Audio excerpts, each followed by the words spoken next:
Hello student, welcome to I science.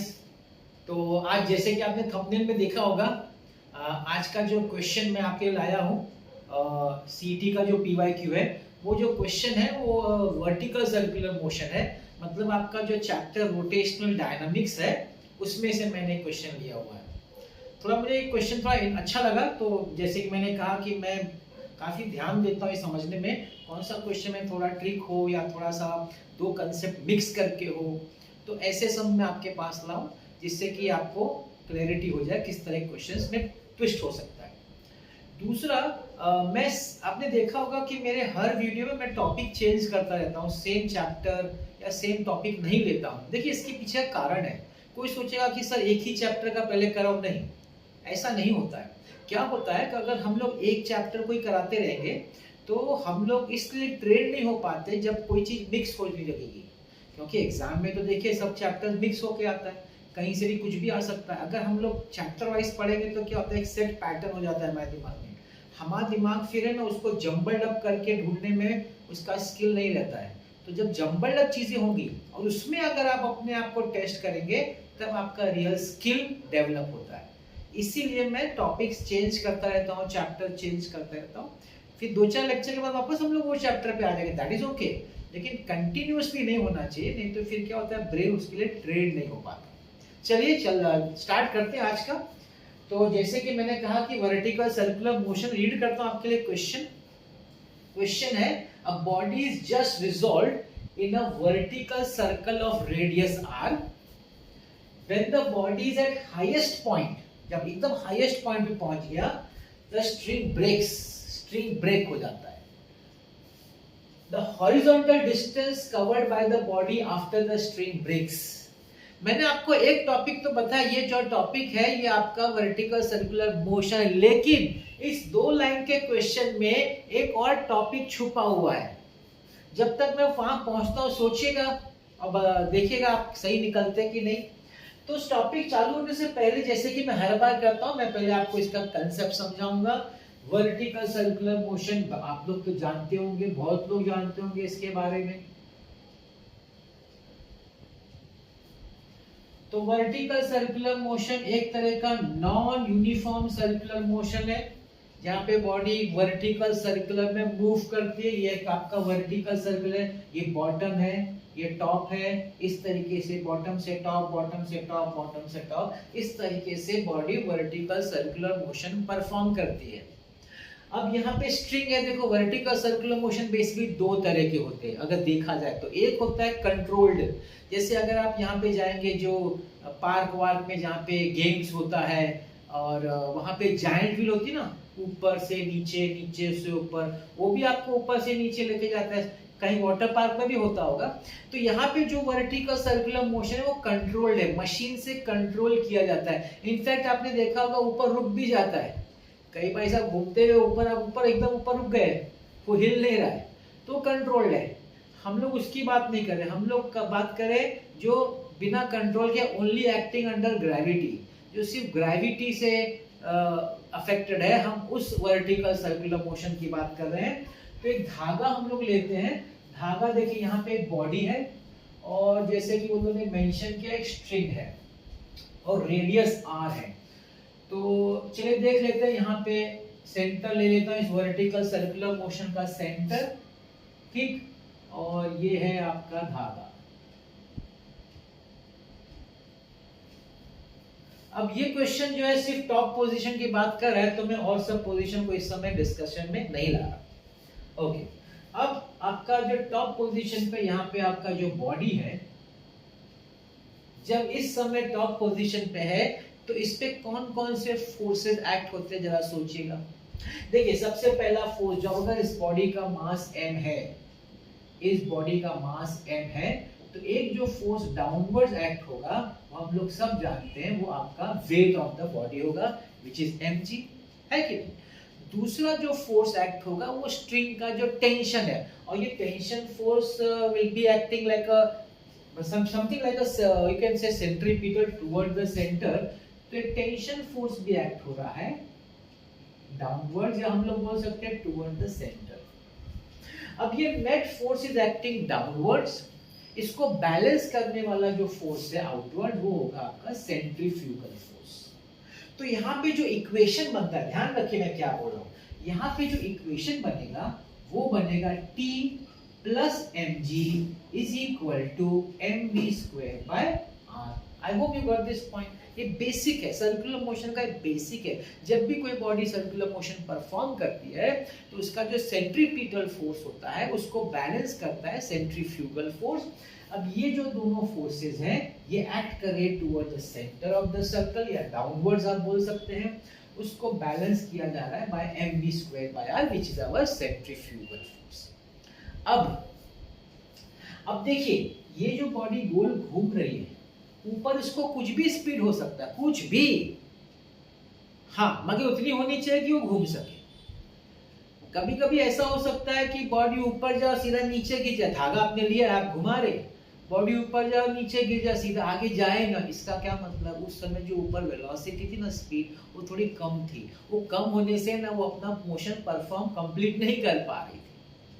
इसका मतलब है कि हर पोजीशन पे कम से कम कुछ तो वेलोसिटी होनी चाहिए जिससे कि बॉडी अपना वर्टिकल सर्कुलर मोशन परफॉर्म करे। अगर उस वर्टिकल वेलोसिटी, अगर उस वेलोसिटी से कम होगा तो बॉडी अपना circular motion, vertical circular motion perform नहीं कर पाएगी। मिनिमम एक वेलोसिटी होनी चाहिए, उससे ज्यादा होगी तो नो प्रॉब्लम, वो तो परफॉर्म करेगी बॉडी। लेकिन एक वेलोसिटी है कि अगर उससे कम हो गया, उससे कम वेलोसिटी हो गई, टैंजेंशियल वेलोसिटी से कम हुई तो बॉडी नीचे गिर जाएगी। मतलब धागा जो टाइट होता है वो ढीला पड़ के और बॉडी नीचे आ जाएगी। ये मैं वर्टिकल की बात कर रहा हूँ। ये मेन प्रॉब्लम आपको टॉप में होगा, आपको मेन प्रॉब्लम टॉप में ही आएगा, बॉटम में भी आएगा डेफिनेटली, लेकिन मेन ज्यादा प्रॉब्लम टॉप में आता है। अब ये क्वेश्चन टॉप पोजीशन की बात कर रहा है, तो हम लोग ये पहले पता करेंगे कि मिनिमम कितनी वेलोसिटी होनी चाहिए टैंजेंशियल एट द टॉप। अगर वो आपको पता करना है, V मिनिमम आपको अगर पता करना है तो आप क्या करिए, टेकिंग टेंशन इक्वल टू 0। अब आप बोलेंगे ये क्या है टेंशन इक्वल टू 0? हम लोग ये देखो, जब बॉडी ऊपर है धागा से जो है उसको बांधा हुआ है और बॉडी टॉप पोजीशन में जो घूम रही है, जैसे टॉप पे गई, धागा में जो टेंशन है उसको बैलेंस कर दिया गया वेलोसिटी, तो बॉडी आगे जाएगी। अगर धागा टेंशन की वजह से स्ट्रेच में होता है, अगर वो स्ट्रेच नहीं हो, थोड़ा सा ढीला पड़ गया है, तो वो बॉडी नीचे गिर जाएगा। हम लोग उस कंडीशन पे हैं कि धागा जस्ट ढीला होना शुरू होगा। जिस समय धागा जस्ट ढीला होना शुरू होगा उस समय टेंशन 0 होगा, क्योंकि टेंशन की वजह से धागा टाइट रहता है। अगर वो नहीं होगा तो धागा ढीला हो जाएगा और वो बॉडी नीचे गिर जाएगी सीधा। तो हम लोग उस कंडीशन पे, आप मेरी बात आई होप आपको ये कंडीशन समझ में आ रही है, वो कंडीशन आपका धागा जस्ट ढीला होना शुरू हुआ है, उस समय हम अज्यूम कर सकते हैं कि टेंशन 0 है। अगर टेंशन 0 है तो ये हो जाएगा mg is equal to mv square by r mm, हट गया, यहाँ क्रॉस मल्टीप्लाई, तो v square is equal to rg, v is equal to root rg। ये कौन सा भाई v है, ये आपका मिनिमम v है, कम से कम एट टॉप, ऊपर जो टेंजेंशियल वेलोसिटी, जो इसकी डायरेक्शन ये रहेगी v मिनिमम, इसमें कम से कम जो वेलोसिटी होनी चाहिए वो होनी चाहिए rg। मैं कैपिटल लिख रहा हूं क्योंकि शायद उन्होंने यहाँ पे कैपिटल आर दिया, ठीक है ना। तो चलो मैं चेंजेस कर देता हूँ, ये कैपिटल आर है, this is capital R and capital R. तो कम से कम जो वेलोसिटी होनी चाहिए टॉप पोजीशन पे, जिससे कि ये बॉडी नीचे न गिरे, वो होना चाहिए रूट rg। इससे ज्यादा होगा तो कोई प्रॉब्लम नहीं है, तब तो कंडीशन मतलब वर्टिकल सर्कुलर होगा। लेकिन अगर इससे कम हो गया तो धागा जो है, जो ढीला होना शुरू हुआ था, वो ढीला हो जाएगा, वो गिर जाएगा। ठीक, अब आप पूछेंगे कि सर आपने ये मिनिमम वेलोसिटी वाला कंसेप्ट क्यों समझाया था, इसका क्वेश्चन से क्या लेना देना है? तो देखिए बड़ा इंपॉर्टेंट वर्ड है इस क्वेश्चन में, जस्ट रिजॉल्व। अब इसका मतलब समझते हैं जस्ट रिजॉल्ट का। जस्ट रिजॉल्ट का मतलब जस्ट उतनी ही वेलोसिटी है कि वो अपना वर्टिकल सर्कुलर मोशन कंप्लीट कर सके, जस्ट उतना ही उसके पास वेलोसिटी है। मतलब कि उसके पास इतनी ही वेलोसिटी है, रूट आर जी है। जस्ट ये क्लियर बताना है कि आपको वो वेलोसिटी लेनी है जो मिनिमम है at the top of a vertical circular motion, and that is root R G. अब ये क्वेश्चन तो स्टार्ट हुआ है, आगे देखिए क्या होता है। When the body is at the highest point, जिस समय उसके पास ये वेलोसिटी है, क्योंकि जस्ट है मतलब ये वेलोसिटी है, the string breaks।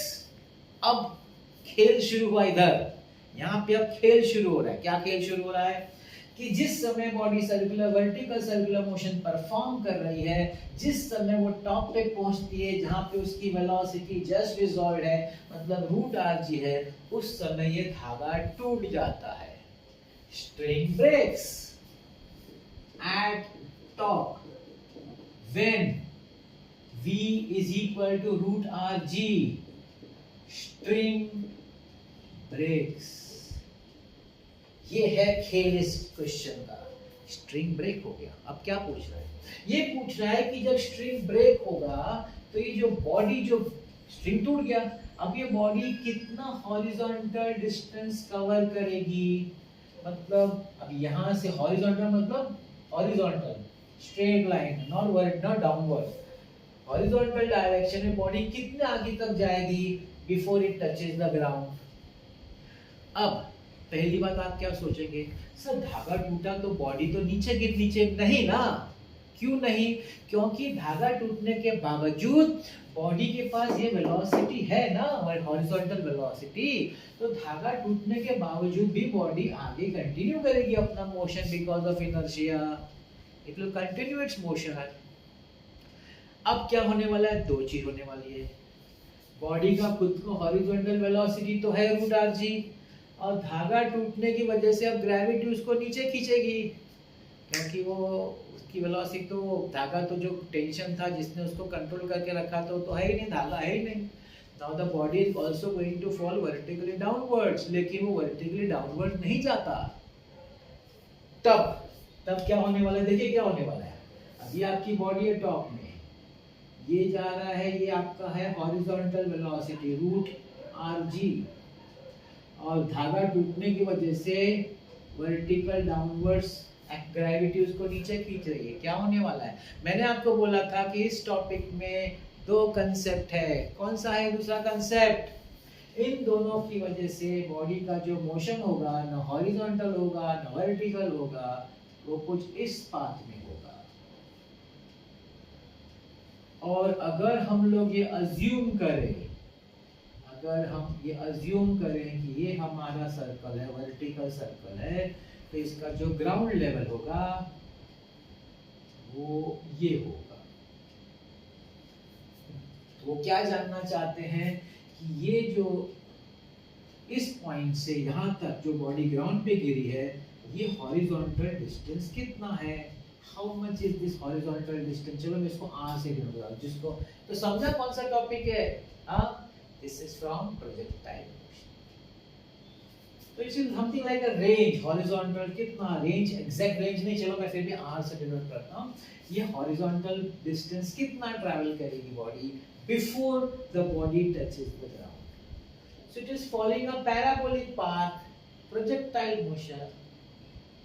मतलब प्रोजेक्टाइल का कुछ फॉर्मूला नहीं है, लेकिन कंसेप्ट तो वही है उसके जो फॉर्म। मगर उसमें एक कंसेप्ट प्रोजेक्टाइल का बड़ा इंपॉर्टेंट क्या है कि जो हॉरिजॉन्टल वेलोसिटी होती है वो कांस्टेंट रहती है, क्योंकि हॉरिजॉन्टल कंपोनेंट की जो वेलोसिटी है प्रोजेक्टाइल में, उस पे कोई भी ग्रेविटी एक्ट नहीं करती है। जो वर्टिकल कंपोनेंट होती है ना, उसी पे ग्रेविटी एक्ट करती है। ठीक है कि नहीं? मतलब हॉरिजॉन्टल वेलोसिटी इज कांस्टेंट। तो if I want to find the horizontal distance, अगर मुझे हॉरिजॉन्टल डिस्टेंस फाइंड करना है, जिसको मैंने r से डिनोट किया है, तो distance is equal to speed into time. Speed is v, time suppose t लगता है यहां पहुंचने को। ये फॉर्मूला क्यों यूज कर सकते हैं? क्योंकि हॉरिजॉन्टल कंपोनेंट में as per your concept of projectile motion there is no acceleration, so you can directly use distance equal to speed into time. I have the value of speed, but मेरे पास time नहीं है। Time कैसे निकालेंगे? अब आइए vertical component पे, vertical displacement. अब वर्टिकल जब बॉडी मूव करेगी, देखो दोनों है ना, हॉरिजॉन्टल कंपोनेंट में वर्टिकल कंपोनेंट की बात कर रहा हूं। वर्टिकल कंपोनेंट में ग्रेविटी खींच रही है, तो जो टोटल डिस्टेंस है ना, what is this total distance? This total distance is 2r because this is the diameter of the circle. तो you have a formula, isn't it? एक फॉर्मूला है ना, s is equal to ut plus half at square, डायनामेट्रिकल equation. तो यहां पे मैं ले लूंगा 2r is equal to initial, देखिए इनिशियल वर्टिकल कंपोनेंट वेलोसिटी क्या? 0।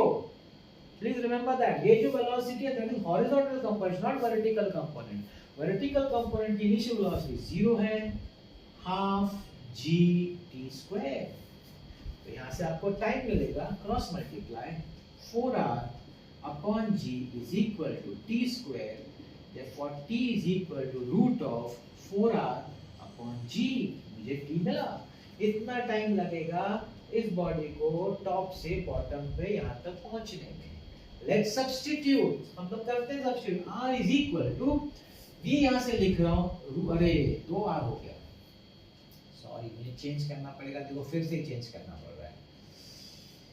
जी 2r हो गया तो कंफ्यूजन हो जाएगा, तो मैं इसको s ले लेता हूं, आगे ऐसे ही ले लेता हूं तो ये ठीक रहेगा। हां, फिर नहीं तो बड़ा कंफ्यूजन हो जाता है ना।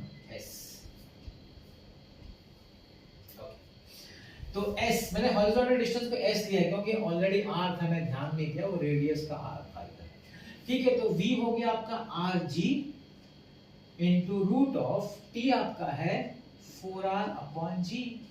अब दोनों को एक ही रूट में डाल दीजिए, RG into 4R upon G, G और G cancels, root of 4R square that is equal to 2r.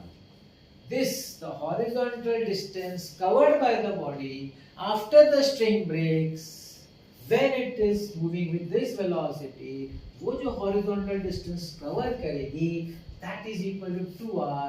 It's option C। ठीक है ना? PYQ क्वेश्चन था, दो कंसेप्ट इसमें, छोटा सा, मैं नहीं बोलूंगा बहुत ज्यादा, लेकिन थोड़ा सा प्रोजेक्टाइल का भी मदद लिया गया, ऐसा नहीं है। ये बताने के लिए कि हॉरिजॉन्टल और वर्टिकल अलग होते हैं, हॉरिजॉन्टल पे एक्सेलरेशन नहीं होता है, सिर्फ वर्टिकल। ये कंसेप्ट प्रोजेक्टाइल से आता है कि नहीं? हाँ, लेकिन मेन कंसेप्ट तो आपका वर्टिकल सर्कुलर मोशन का टॉप पोजीशन होता है। कैसा लगा? आई होप अच्छा लगा आपको क्वेश्चन, पीवाईक्यू का है, और आप देख रहे हैं कि कुछ ज्यादा डिफिकल्ट नहीं है। Theory concept clear, problem is clear. तो इसी तरह से हम लोग करते रहेंगे, मैं आपके सामने अच्छे से समझाता रहूंगा, आप समझिएगा, देखिएगा, थोड़ा इसके बारे में सोचिएगा भी। मतलब आपने देख लिया, कभी थोड़े टाइम के बाद इसके बारे में सोचने का, ये सब बुक देखा है मैंने, इसको ऐसे ऐसे करना है, इसके पीछे कंसेप्ट है। तो धीरे धीरे आपके दिमाग में वो चीज़ घूमेगी, वो चीज़ रिवाइज होगी, और आपको फिर धीरे धीरे लगेगा कि अब आप सम्स आसानी से सॉल्व कर पाए। तो इस तरह के ऐसे सम्स मैं और आपके लाता रहूँगा। और अगर आपको मेरा वीडियो अच्छा लगता है तो please don't forget to like, share and subscribe, and thank you so much for watching this video.